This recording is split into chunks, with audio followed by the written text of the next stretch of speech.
babae nga nalambigit sa investment scam na sikop sa tools entrapment operation sa mga sakop sa National Bureau of Investigation NBI karon lang yung hapon. Adunay live update si Chona Garion. Chona?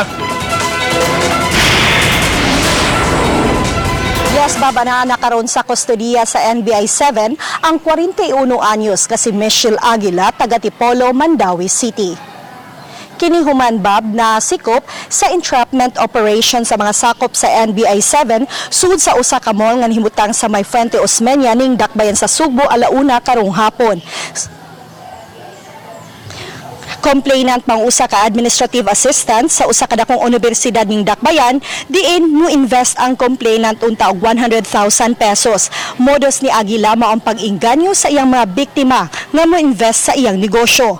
Nagpakarong ingnon kini nga supplier og krudo sa manufacturing establishments dinhi sa Cebu City. Ang matag litro sa krudo tag 29 pesos ug ang ginansya 2 pesos matag litro.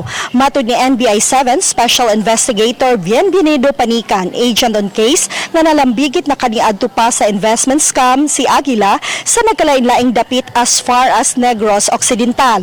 Lakip sa gibiktima niini mang usa ka pari sa dakong universidad dinhi sa dakbayan diin ma-invest og 390,000 pesos. Nasuta usab sa NBI 7 nga non-existent ang negosyo sa dinakpan.